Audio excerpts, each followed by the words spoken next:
प्रस्तावना कहा जाता है किसको? किसी भी देश के संविधान के संक्षिप्त विवरण को प्रस्तावना कहा जाता है। प्रस्तावना को सर्वप्रथम अमेरिका द्वारा अपनाया गया था। उसके बाद विभिन्न देशों ने प्रस्तावना को अपनाया। उसी क्रम में भारत भी अपनाया।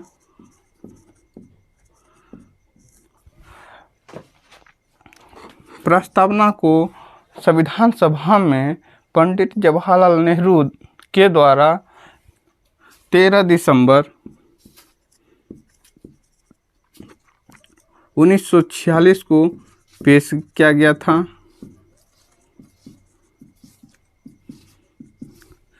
22 दिसंबर 1947 को संविधान सभा के द्वारा इसे स्वीकार कर लिया गया था।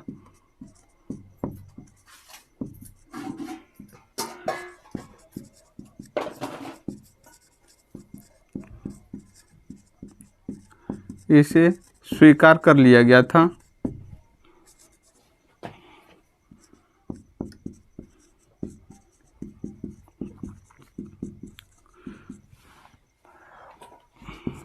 प्रस्तावना को N.A. पालकीवाला ने संविधान का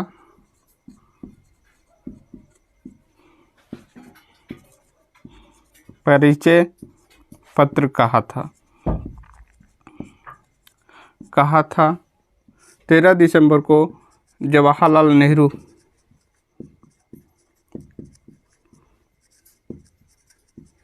नेहरू के द्वारा पेश किया गया था। चलिए हम लोग देखते हैं कि हमारे भारतीय संविधान का प्रस्तावना किस तरह है। अब हम लोग देखेंगे कि प्रस्तावना में क्या लिखा हुआ है। हम लोग देखते हैं कि प्रस्तावना में लिखा हुआ है, हम भारत के लोग भारत को एक संपूर्ण प्रभुत्व संपन्न समाजवादी धर्मनिरपेक्ष लोकतंत्रात्मक गणराज्य बनाने के लिए और इसके समस्त नागरिकों को सामाजिक आर्थिक राजनीतिक न्याय विचार अभिव्यक्ति धर्म विश्वास व उपासना की स्वतंत्रता प्रतिष्ठा व अवसर की समता तथा व्यक्ति की गरिमा राष्ट्र की एकता एवं अखंडता सुनिश्चित करने वाले बंधुत्व को बढ़ाने के लिए दृढ़ संकल्पित होकर अपनी इस संविधान सभा में आज दिनांक 26 नवंबर 1949 को एतत् द्वारा इस संविधान को अंगीकृत अधिनियमित और आत्मर्पित करते हैं। ये भारतीय संविधान का प्रस्तावना है जो इस तरह उल्लेख किया गया है। आपको एक और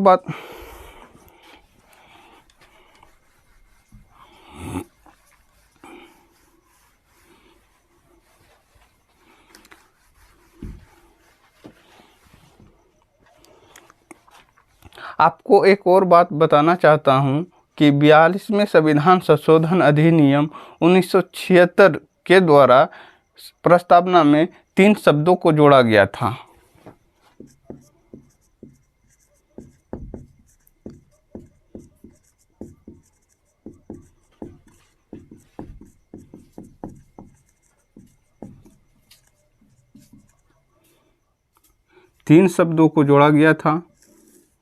वो 3 शब्द धर्मनिरपेक्ष, दूसरा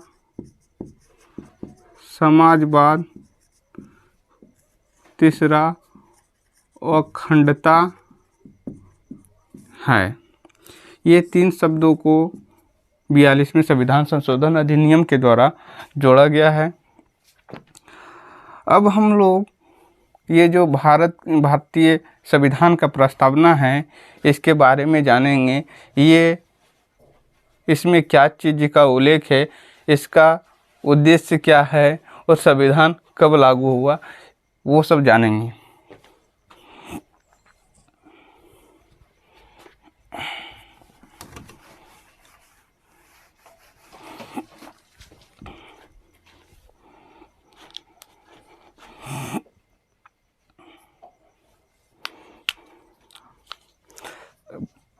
सबसे पहले हम लोग ये बात करेंगे कि संविधान को अधिकार किससे मिलता है।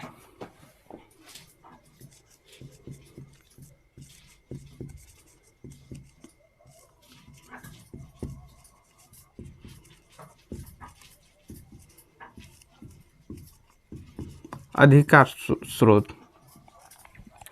आप जैसे ही पहले प्रस्तावना को देखिएगा, उसमें लिखा हुआ है हम भारत के लोग, यानी ये संविधान को अधिकार मिल रहा है भारत के लोगों के द्वारा, भारत के लोगों के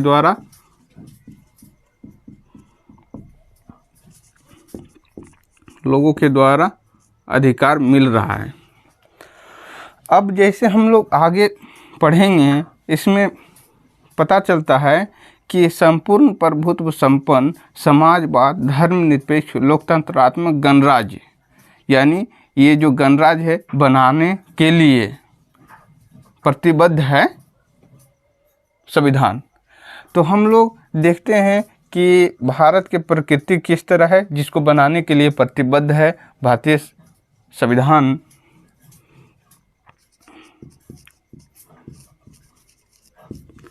भारत की प्रकृति, इसमें संपूर्ण प्रभुत्व संपन्न का मतलब हुआ संप्रभु। संप्रभु के बारे में भी हम चर्चा आगे करेंगे। भारत की प्रकृति है संप्रभु है, समाजवाद है, धर्मनिरपेक्ष है, लोकतंत्रात्मक है, गणराज्य है।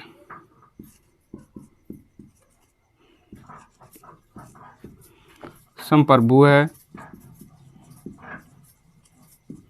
समाजवाद है, धर्मनिरपेक्ष है, लोकतंत्रात्मक है और गणराज्य है।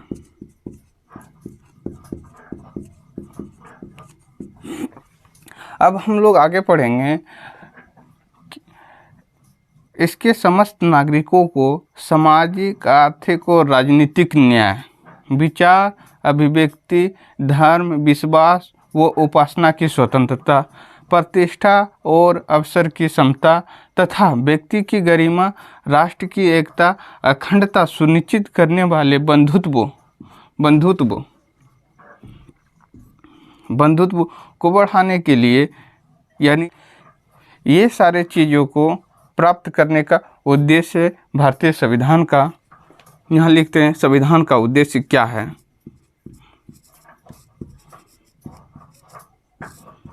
संविधान का उद्देश्य है सामाजिक, आर्थिक और राजनीतिक न्याय,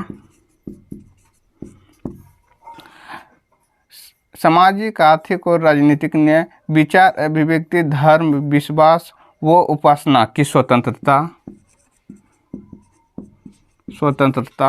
प्रतिष्ठा व अवसर की समता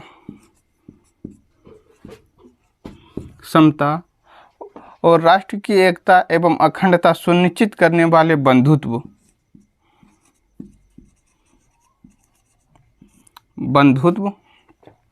प्राप्त करने का उद्देश्य है भारतीय संविधान का। अब हम आगे देखेंगे कि प्रस्तावना में लिखा हुआ है, अपनी इस संविधान सभा में आज दिनांक 26 नवंबर 1949 को एतत् द्वारा इस संविधान को अंगीकृत, अधिनियमित और आत्मर्पित करते हैं। नीचे पढ़कर यही पता लगा कि इस दिनांक को संविधान को अपनाया है।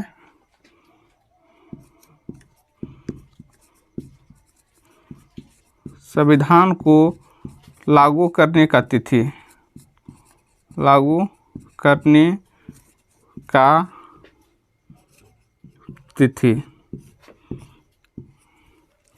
लिखा हुआ है 26 नवंबर 1949 को लागू किया गया है। इतने सारे चीज़ों का उल्लेख भारतीय प्रस्तावना में किया गया है। इसमें आप लोगों को बहुत सारे ऐसे टर्म भी मिले होंगे जिसका अर्थ क्या होता है नहीं मालूम होगा। खैर छोड़िए, अभी हम सारे शब्दों के अर्थ बताएंगे।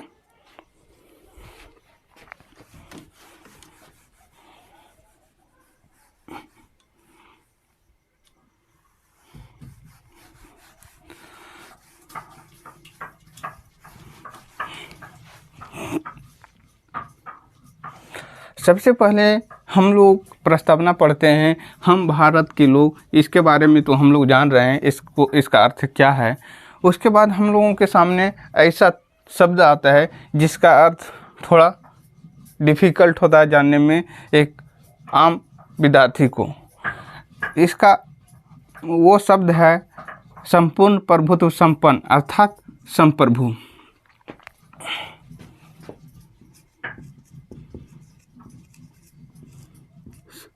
संप्रभु का अर्थ है, संप्रभु का अर्थ ये होता है कि कोई भी राष्ट्र अपने आंतरिक और बाह्य मामले में स्वतंत्र हो। भारत भी एक संप्रभु राष्ट्र है। वो अपने आंतरिक और बाह्य रूप से स्वतंत्र है। अगर आप लोग जानते होंगे 1949 में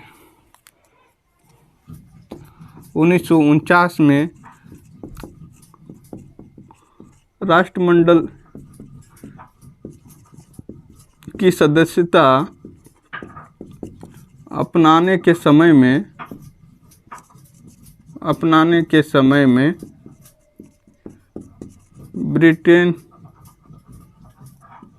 ब्रिटेन को अपना प्रमुख माना था। तो आप लोगों के मन में एक सवाल आता होगा कहीं ना कहीं कि राष्ट्रमंडल के चलते भारत के संप्रभु पर आ जाता होगा, क्योंकि राष्ट्रमंडल की सदस्यता को अपनाने के समय भारत अपना प्रमुख ब्रिटेन को माना होगा, इसलिए उसको होता में कुछ दिक्कतें होती होगी। ऐसा कोई बात नहीं है। अभी तक भारत को इससे कोई संप्रभु में खतरा नहीं आया है, इसलिए भारत एक संप्रभु राष्ट्र है। दूसरा हम लोग बात करेंगे समाजवाद के बारे में।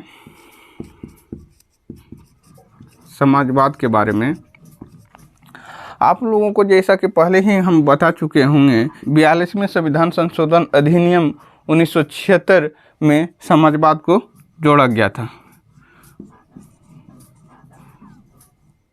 1976 में समाजवाद को जोड़ा गया था। क्या इससे पहले भारतीय संविधान में समाजवाद नहीं था?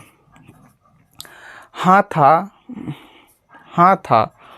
आप अगर नीति निर्देशक तत्व पढ़े होंगे, अगर नहीं भी पढ़े होंगे तो हम अगले क्लास में नीति निर्देशक का क्लास लेंगे, उसमें पता चलेगा कि भारतीय संविधान में समाजवाद का उल्लेख किया गया है। यहाँ समाजवाद का मतलब साम्यवादी समाजवाद नहीं होता है। जो भारत में समाजवाद है उसका अर्थ लोकतांत्रिक समाजवाद से है। लोकतांत्रिक समाजवाद का उद्देश्य ये होता है कि उत्पादन और वितरण के सभी माध्यमों को राष्ट्रीयकरण किया जाए, जिससे एक आम आदमी का पहुंच सुलभ हो।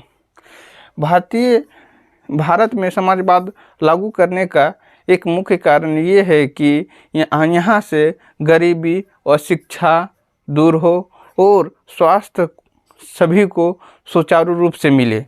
इसलिए भारत में लोकतांत्रिक समाजवाद को लाया गया और समाजवाद को पूर्ण रूपेण लागू करने का कोशिश किया गया है सरकार के द्वारा। अब हम लोग अगला शब्द की ओर बढ़ते हैं, धर्मनिरपेक्ष के बारे में जानेंगे। धर्मनिरपेक्ष के बारे में जानेंगे। धर्मनिरपेक्ष भी 42वें संविधान संशोधन अधिनियम 1976 के द्वारा जोड़ा गया था। इससे पहले क्या भारतीय संविधान में धर्मनिरपेक्ष नहीं था? हाँ था। अगर आप फंडामेंटल राइट, मौलिक अधिकार पढ़े होंगे तो धार्मिक स्वतंत्रता एक्ट 25 से 28 के बीच में धार्मिक स्वतंत्रता के बारे में पढ़े होंगे। इससे ये अनुमान लगाया जा सकता है कि भारत एक धर्मनिरपेक्ष राष्ट्र है। इसलिए 42वें संविधान संशोधन अधिनियम 1976 में इसको जोड़ा गया था, ताकि प्रस्तावना को पढ़ने के बाद पता लग सके कि भारत एक धर्मनिरपेक्ष राष्ट्र है। आगे हम लोग बात करेंगे लोकतंत्रात्मक गणराज्य। लोकतंत्र के बारे में आप लोग बखूबी से जानते होंगे लोकतंत्र किसको कहा जाता है। लोकतंत्र दो प्रकार के होता है, एक प्रत्यक्ष, दूसरा अप्रत्यक्ष। प्रत्यक्ष लोकतंत्र में लोग अपनी शक्ति का उपयोग प्रत्यक्ष तरीका से करता है। जैसे स्विट्जरलैंड में अगर वहाँ के नागरिक है तो अपना शक्ति को खुद प्रयोग करता है। इसमें भी बहुत सारे पहलू है, हम आगे और जैसे जैसे चैप्टर वाइज पढ़ेंगे उसमें भी हम लोग लोकतंत्र के अर्थों के बारे में विस्तृत ज्ञान अर्जित करेंगे। और भारत में जो लोकतंत्र है वो अप्रत्यक्ष है। भारतीय लोकतंत्र अप्रत्यक्ष लोकतंत्र है। यहाँ के लोकतंत्र में चुने गए प्रतिनिधि लोगों के शक्ति का उपयोग करते हैं। आगे हम लोग आएंगे और देखेंगे गणराज्य के बारे में।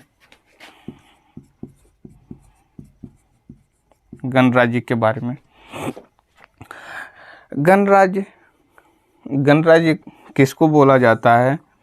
किसी भी लोकतांत्रिक देश के सर्वोच्च व्यक्ति दो माध्यमों से आता है, एक वंशानुगत माध्यम से, दूसरा चुनाव के माध्यम से। वंशानुगत के माध्यम का उदाहरण आप ब्रिटेन से देख सकते हैं। वहाँ का जो राष्ट्र के सर्वोच्च व्यक्ति होते हैं वो राजा या रानी होता है, किंग्स या क्वीन, जो वंशानुगत रूप से चलते रहता है। अब की बार ये हुआ तो उसके बाद उसके ही कोई उत्तराधिकार हुआ। वही आप भारत में देखिएगा, भारत का सर्वोच्च व्यक्ति चुनाव के माध्यम से आता है। इसलिए भारत एक गणराज्य देश है, क्योंकि यहाँ के जो सर्वोच्च व्यक्ति हैं, प्रथम नागरिक है, वो चुनाव के माध्यम से आते हैं, न कि वंशानुगत के माध्यम से। आगे हम लोग चर्चा करने जा रहे हैं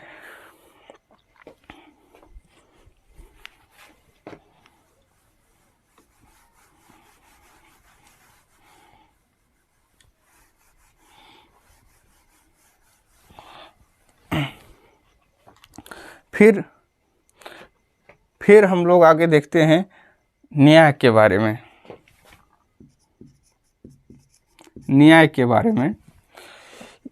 न्याय में 3 न्याय का उल्लेख किया गया है। आपको परीक्षा में ये पूछ भी सकता है कि भारतीय प्रस्तावना में उल्लेख न्याय कितने प्रकार के न्याय से संबंध है। आप सीधी से बोल सकते हैं कि 3 प्रकार के न्याय से संबंध है। एक सामाजिक, आर्थिक और राजनीतिक न्याय, 3 प्रकार के न्याय से। उसी तरह आपको ये भी पूछ सकता है कि भारतीय प्रस्तावना में स्वतंत्रता कितने प्रकारों के स्वतंत्रता से संबंधित है। आप सीधी से गिनती के माध्यम से बोल सकते हैं 1, 2, 3, 4 और 5 प्रकारों के स्वतंत्रता से संबंधित है। इसी तरह ये जो प्रस्तावना में न्याय का उल्लेख है 3 प्रकार के न्याय से है, सामाजिक, आर्थिक और राजनीतिक न्याय से। ये जो न्याय शब्द है इसको रूसी क्रांति 1917 से लिया गया है।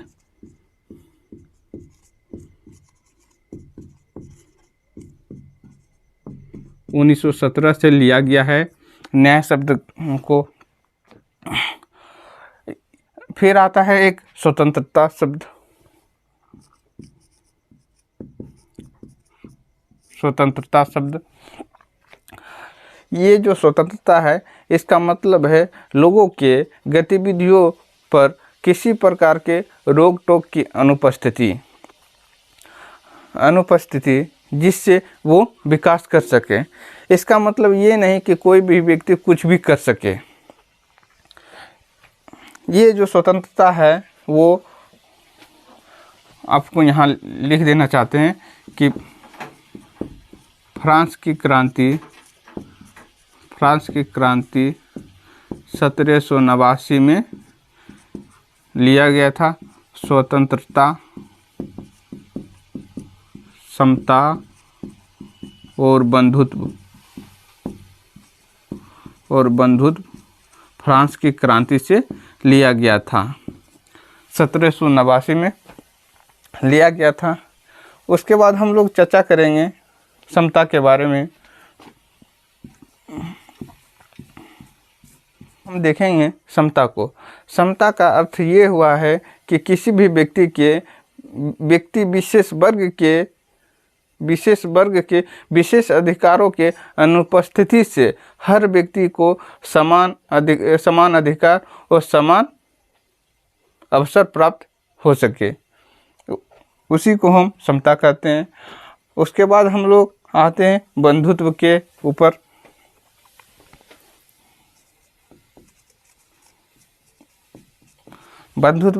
आते हैं। उसके बाद हम लोग देखते हैं कि मौलिक कर्तव्य अनुच्छेद 52A में बंधुत्व का उल्लेख किया गया है। बंधुत्व का मतलब ये होता है कि हर व्यक्ति अपनी आसपास में भाईचारे और बंधुत्व के भाव से रहे, जिससे राष्ट्र के विकास को गति मिल सके।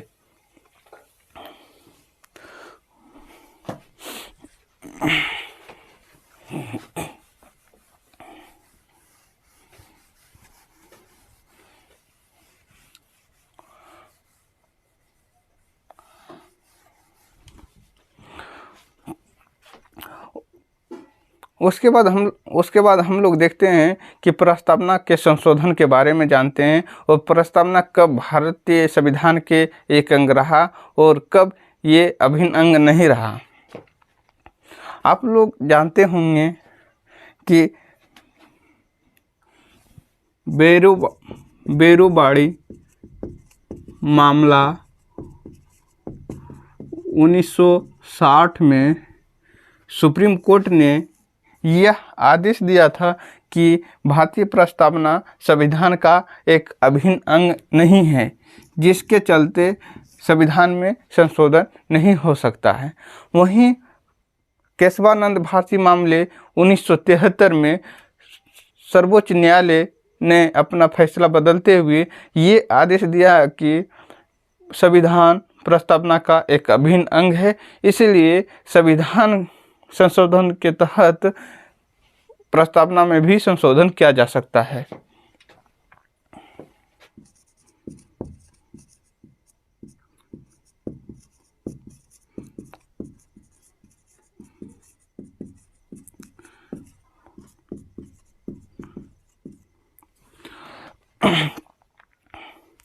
उसके बाद हम लोग चर्चा करते हैं कि प्रस्तावना को अर्नेस्ट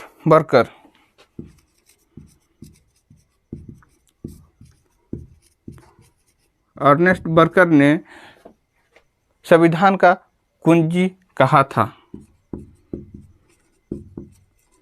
संविधान का कुंजी कहा था तथा इसको लिखने वाले को बुद्धिजीवी कहकर अपना भाव प्रकट किया था।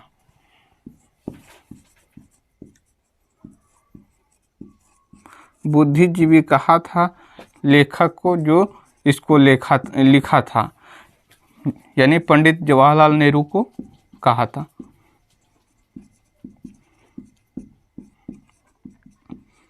पंडित जवाहरलाल नेहरू को कहा था बुद्धिजीवी। हम लोग एक शब्द के बारे में चर्चा करने जा रहे हैं, वो धर्मनिरपेक्ष है। धर्मनिरपेक्ष के को लेकर आप लोगों के मन में बहुत सारा विचार होगा कि धर्मनिरपेक्ष अगर भारत राष्ट्र है तो बाकी पाकिस्तान क्या है, अमेरिका क्या है, फ्रांस क्या है। आइए उसी के बारे में हम लोग चर्चा करेंगे कि क्या है। विश्व के जितने भी देश है वो 3 वर्ग में विभाजित है। एक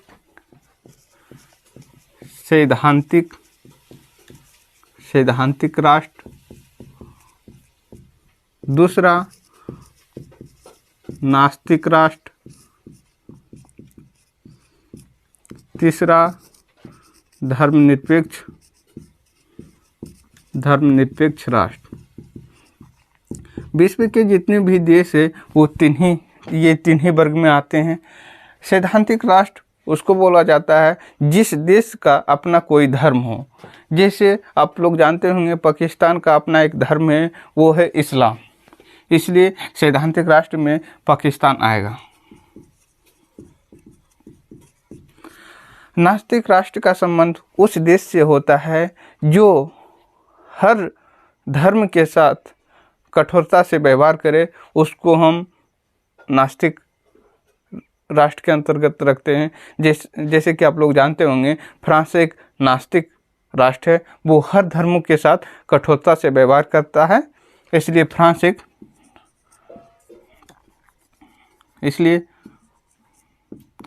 एक नास्तिक राष्ट्र है। उसके बाद धर्मनिरपेक्ष राष्ट्र किसको बोला जाता है, इसके बारे में हम लोग चर्चा करेंगे। धर्मनिरपेक्ष राष्ट्र उस राष्ट्र को बोला जाता है जो अपने देश के सभी धर्मों के साथ समान और सकारात्मक व्यवहार करते हैं तथा उसके पुनरुत्थान में सहयोग करता है। भारत एक धर्मनिरपेक्ष राष्ट्र है क्योंकि यहाँ बहुत धर्म अवस्थित है। इसके कारण भारत हर धर्मों के साथ सकारात्मक व्यवहार करते हैं और सभी के पुनरुत्थान में सहयोग करते हैं, इसलिए भारत एक धर्मनिरपेक्ष राष्ट्र है। और इसी तरह अमेरिका भी एक धर्मनिरपेक्ष राष्ट्र है।